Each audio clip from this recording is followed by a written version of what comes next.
The cold wind whistled through the empty streets as David Reynolds walked home, his boots crunching against the gravel. The streetlights flickered, casting long, eerie shadows on the sidewalk. It had been a long day at work, and all he wanted was to get inside, warm up and rest. But just as he turned the corner near the old bakery, something made him stop. Faint whimper. At first he thought he imagined it. The city was always full of strange noises, cars honking, distant voices, the occasional barking dog. But this sound was different. It was weak, almost desperate. His heart clenched as he followed the noise, his eyes scanning the dark alley beside the store. And then he saw it. A dog curled up near a pile of trash bags, its ribs painfully visible beneath its dirty, matted fur. The sight made David's breath hitch. Something about the dog seemed oddly familiar. He took a cautious step forward, not wanting to startle it. The dog flinched but didn't run. Instead, it lifted its head, and the moment their eyes met, David felt his entire body freeze. That face, those eyes. "Max," he whispered, his voice barely audible. The dog's ears perked up slightly at the sound of his name. David felt his chest tighten as a wave of emotions crashed over him.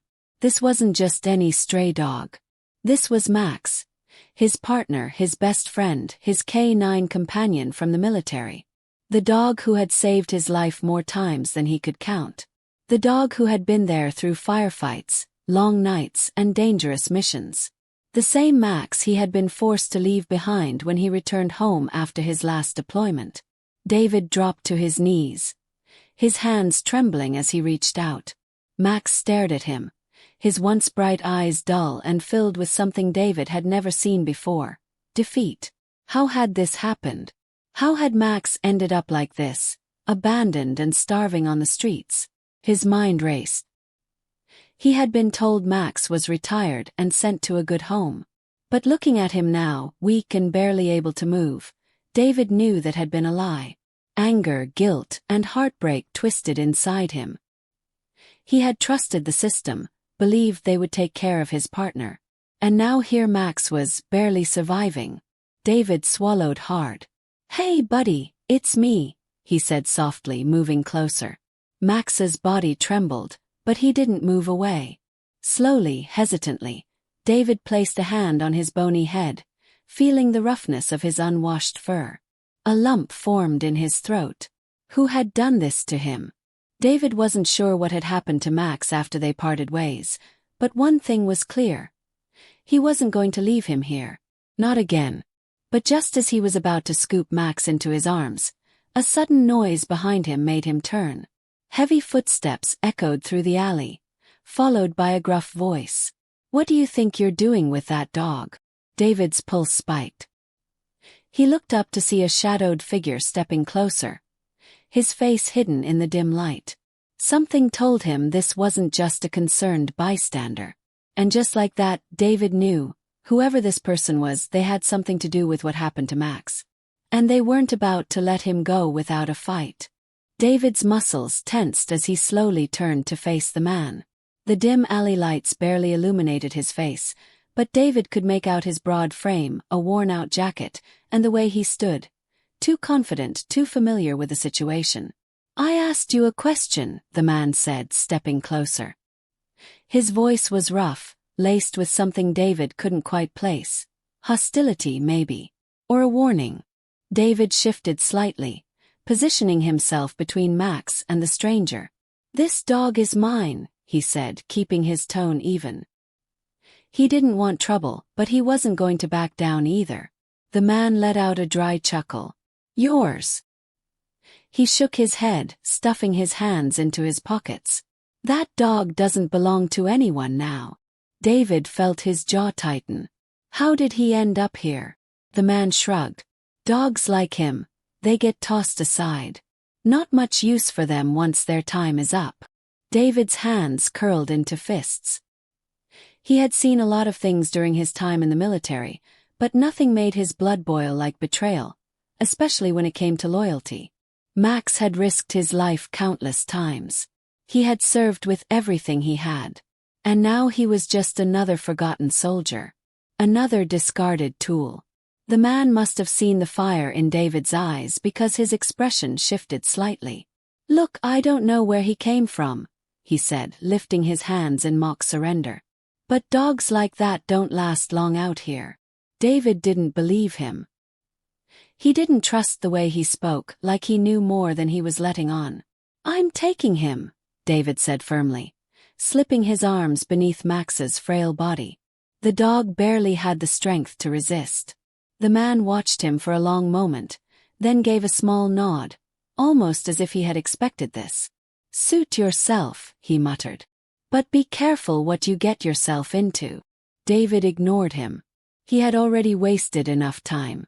Carefully, he lifted Max, cradling him against his chest. The dog was lighter than he remembered, too thin, too weak. His breathing was shallow, and David knew he needed help fast. As he walked past the man, he could feel his eyes following him. There was something unsettling about the whole exchange, but David pushed it to the back of his mind. Right now, Max was all that mattered. The walk home felt longer than usual, every step heavy with a mix of anger and guilt. How had Max ended up like this? What had really happened after David left? He had been told Max was being placed in a good home after retirement, but that had clearly been a lie. By the time he reached his apartment, his thoughts were racing. He set Max down carefully on the couch, then quickly grabbed a blanket, wrapping it around him. The dog barely stirred. David sat beside him, running a gentle hand over his fur. "I'm sorry, buddy," he murmured. "I should have found you sooner." Max let out a weak sigh, his eyes flickering open for a moment before closing again. David took a deep breath and pulled out his phone. He needed answers, and he knew exactly where to start. A few minutes later, he was dialing an old number, one he hadn't called in years. It rang twice before a familiar voice answered. Well, if it isn't Sergeant Reynolds." David didn't have time for small talk. "I need information," he said. "About Max." There was a pause on the other end, then a sigh. "I was wondering when you'd find out." David's grip tightened on the phone. "Tell me everything." Another pause. Then finally the truth started to come out. Max had never been placed in a loving home. The adoption paperwork had been a cover-up. Instead, he had been sent to an unregulated training facility, one that specialized in using retired military dogs for purposes no one talked about. Some were sold, some were abandoned when they were no longer useful. Max had been one of the unlucky ones. David felt a cold anger settle in his chest. "Where is this facility?" "You don't want to go down this road, Reynolds." David's voice was like steel. "Where?" Heavy sigh. Then an address. David ended the call, his mind already made up. This wasn't over. Not by a long shot. David sat in silence, staring at the address scribbled on the scrap of paper in front of him. His jaw clenched as he thought about what Max had been through. The idea that his loyal partner had been tossed aside, left to starve on the streets after years of service, made his blood boil. But there was something deeper at play here. If Max had been part of an illegal operation, then there were others. Other dogs, maybe even other handlers, who had been lied to just like him. He glanced over at Max, who was now wrapped in a blanket, his body rising and falling with shallow breaths. He looked better than he had in the alley, but he was still weak. David knew he had to act fast. He couldn't let Max suffer another moment because of someone else's greed. His phone buzzed, pulling him out of his thoughts. He hesitated before picking up. "You're not thinking of going there, are you?" The voice on the other end was the same one that had given him the address. His old military contact, Ryan. David exhaled slowly. "You know I am." Ryan sighed. "Look, man. I told you because I knew you'd never let it go. But listen to me. This place isn't some abandoned kennel. It's run by people who don't want their secrets getting out. If you show up asking questions, you might not like the answers you get." David's grip tightened around the phone. "They messed with the wrong dog." Then Ryan spoke again, softer this time. I get it. Do. But don't go in blind. David knew Ryan was right, but he wasn't about to wait around. Every second wasted was another second that more dogs, more loyal soldiers were suffering. I have to go, David said, hanging up before Ryan could argue. Max let out a weak whimper, shifting slightly on the couch. David reached over, gently running a hand over his fur. I'm gonna fix this, buddy, he promised. That night, David barely slept. He sat beside Max, keeping an eye on him, making sure he was comfortable. Memories kept flashing through his mind. The first time he met Max during training, the way they had learned to rely on each other in the field, the moments that had cemented their bond forever. Max had never hesitated to protect him. And now it was David's turn. By morning, Max looked a little stronger. David gave him some food and water, watching as the dog took slow, careful bites. It wasn't much, but it was progress. David grabbed his jacket, stuffing the scrap of paper with the address into his pocket. As he reached for his keys, he felt a cold nose nudge his hand. He looked down to see Max trying to stand, his tired eyes locking onto David's. You're not coming, buddy, David said gently. You need to rest.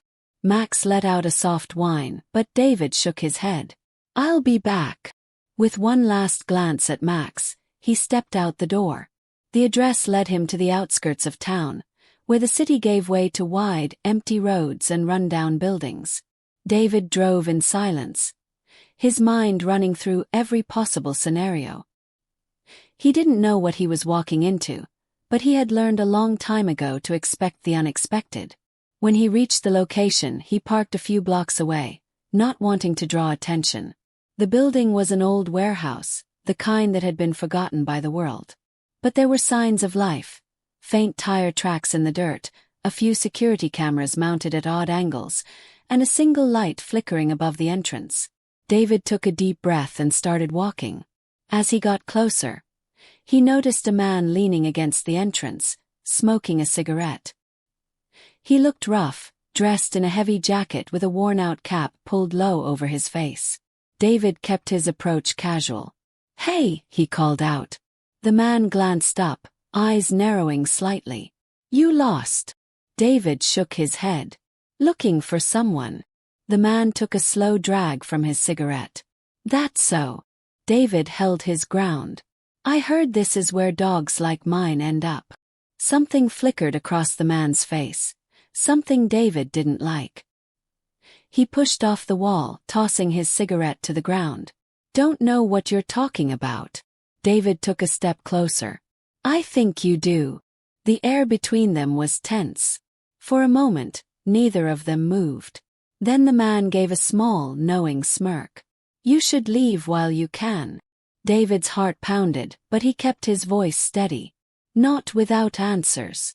The man let out a dry chuckle, shaking his head. Suit yourself. Then without warning he turned and walked inside. The door creaked open, and before David could think twice, he followed. The moment he stepped inside, he knew he had made a mistake. The warehouse was darker than it looked from the outside, the air thick with an awful stench, one he recognized all too well. It was the smell of neglect, of unwashed fur, of suffering. David's stomach twisted as he heard faint, muffled whimpers coming from deeper inside. This was worse than he thought. He had found the place. Now he just had to figure out how to get out alive. David's footsteps echoed through the dark warehouse as he moved deeper inside. His senses were on high alert, every muscle in his body tense. The air was thick with a musty smell of damp concrete, mixed with something far worse, the unmistakable scent of fear. It clung to the walls, soaked into the very foundation of the place. He followed the faint sounds of whimpering, his fists clenched at his sides. Somewhere in this building, dogs like Max were suffering. He had no idea how many, but if Max had been left to rot on the streets, it meant the others weren't faring much better. A dim light flickered ahead, revealing a long corridor lined with rusted metal cages. David's stomach twisted as he saw movement inside them. Dogs, dozens of them. Some curled up in tight balls, too weak to move, while others flinched at the sight of him, their tails tucked between their legs. Their eyes told the story before he even had to ask. Fear, neglect, hopelessness. David swallowed hard. He had seen a lot of pain in his life, but this was different. These animals had been trained to trust, to serve, to protect. And this was how they were repaid. Tossed aside, locked away, forgotten. His hands shook with anger as he gripped one of the cage bars. The dog inside, a German shepherd not much younger than Max, stared up at him with dull, tired eyes. "I'll get you out of here," David whispered. He didn't know how yet, but he meant it. A sound behind him made him freeze. The shuffle of boots against the floor. "You shouldn't be here." David turned slowly. The man from the entrance was back, but he wasn't alone. Two others stood beside him, both rough-looking, both watching David with a kind of quiet intensity that told him this wasn't going to end in a polite conversation. David took a slow breath, steadying himself. "What is this place?" The man smirked. "You already know the answer." David's fists tightened. "These dogs don't belong here." The man chuckled, shaking his head. "That's where you're wrong. They belong to whoever pays the most." David felt something snap inside him. The idea that someone could treat these dogs, loyal, brave, selfless dogs, like property made his blood boil. He took a step forward. "You're going to let them go?" The smirk on the man's face faded. The air between them grew heavier, charged with something dangerous. The two other men shifted slightly, as if ready for whatever was about to happen. David knew he was outnumbered. He knew he was walking straight into a fight he might not win. But none of that mattered. A sudden, sharp bark rang through the warehouse. David's heart leapt. He knew that bark. But the sound came from somewhere beyond the corridor, weak but determined. He was here. David's pulse pounded in his ears as he took a step back, his mind racing. He had no weapon, no backup, and no clear plan. But he didn't care. Max needed him. And he wasn't leaving without him. David's breath caught in his throat. Max's bark, though weak, cut through the tension like a gunshot. He turned his head slightly, listening. The sound had come from somewhere deeper inside the warehouse. Max was here. But before David could make a move, the man in front of him took a step forward, blocking his path. The smirk was gone now, replaced by something colder. "You should have walked away," he muttered. David knew what was coming before it happened. The two men beside him shifted, closing in. He barely had time to react before the first punch came. He dodged, twisting out of the way, but the second man was faster, landing a blow to his ribs. Pain shot through him, but he didn't go down. He couldn't. He swung back, catching one of them in the jaw. The man stumbled, cursing, but David didn't stop. He fought with the precision of someone who had been trained for combat, someone who had been in worse situations than this. But he was outnumbered, and he knew it. A fist slammed into his stomach, knocking the air from his lungs. Another blow caught his shoulder, sending him stumbling back against the cold metal of a cage. The dog inside yelped, retreating to the corner. David's vision blurred for a second, but he forced himself to focus. He couldn't go down now. Not when Max was so close. He straightened, breathing hard, ready for the next attack, when suddenly a sharp whistle cut through the air. The men froze. David blinked, his pulse still hammering in his ears. The whistle had come from the shadows beyond the corridor. A moment later, a figure emerged. Woman. She was dressed in dark clothes, her boots clicking softly against the concrete floor. Her face was partially hidden by the dim lighting, but there was something about her presence that made everyone, including the men who had been ready to take David down, stop in their tracks. She studied David for a long moment before glancing at the men. "Enough," she said, her voice calm but firm. "We don't need more trouble." David wiped the blood from his lip, breathing heavily. "Who are you?" She turned her gaze back to him. "The real question is, what are you doing here?" David didn't hesitate. I'm taking my dog. Something flickered in her expression. She stepped closer, her eyes sharp and calculating. Your dog. Max, David said, forcing himself to stand straighter despite the pain in his ribs. He served with me. He's mine.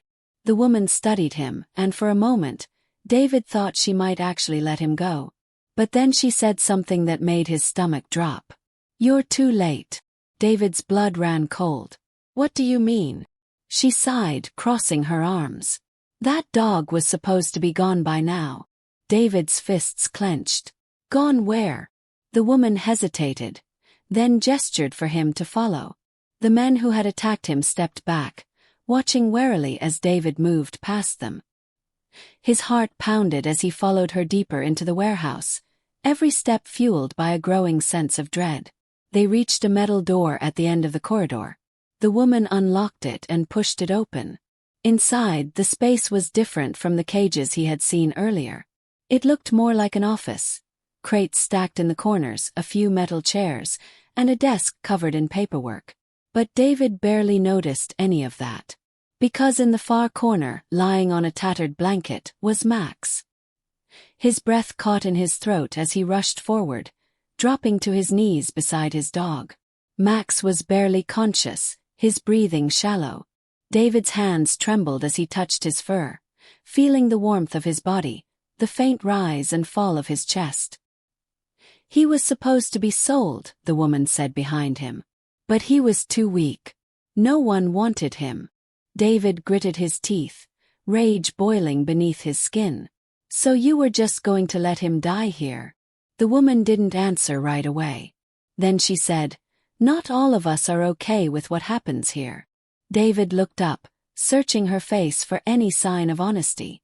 She was hard to read, but there was something in her eyes, something that made him hesitate. Then help me, he said. The woman's jaw tightened. If I help you, it won't just be you they come after. David didn't look away. Then we both need to move fast. A long silence stretched between them. Then finally, she exhaled and turned toward the desk. She grabbed a set of keys and tossed them to him. Take him, she said. And get out. David caught the keys without hesitation. He turned back to Max, carefully lifting his frail body into his arms. His dog let out a weak whimper but didn't resist. But just as David took a step toward the door, the woman's phone buzzed. She glanced at the screen, her face paling slightly. They know you're here, she said. David's stomach dropped. Footsteps echoed in the distance. Heavy. Rest. They weren't getting out of here that easily. David's grip tightened around Max as the sound of approaching footsteps grew louder. His mind raced. He had to get out and fast. The woman locked eyes with him, hesitating for only a second before she moved to the desk, yanking open a drawer. She pulled out a small pistol and checked the magazine before tucking it into her waistband. There's a back exit, she said quickly, moving toward another door across the room. But if they see us trying to leave, we're done. David adjusted Max in his arms, feeling the dog's frail body pressing against him. He wasn't sure if Max had the strength to hold on, but they didn't have a choice. Lead the way, he said. The woman cracked the door open just enough to peer outside. The hallway was empty for now. But the heavy boots stomping against the concrete told them it wouldn't stay that way for long. She nodded once and slipped through the door. David followed close behind, careful to keep his steps quiet. Max let out a soft whimper and David whispered, Almost there, buddy. Just hold on. They moved quickly, weaving through dark corridors that all looked the same. David's pulse pounded in his ears. Every corner felt like a trap. Every shadow held the threat of someone waiting to stop them. Then, just as they rounded the last corner, a voice called out behind them. Hey! David's stomach twisted. He spun around to see one of the men from earlier, his expression shifting from confusion to realization in an instant. The man reached for his radio, but before he could raise it to his mouth, the woman moved. In a flash, she pulled the pistol from her waistband and aimed it directly at him. Don't, she warned. For a second the man hesitated.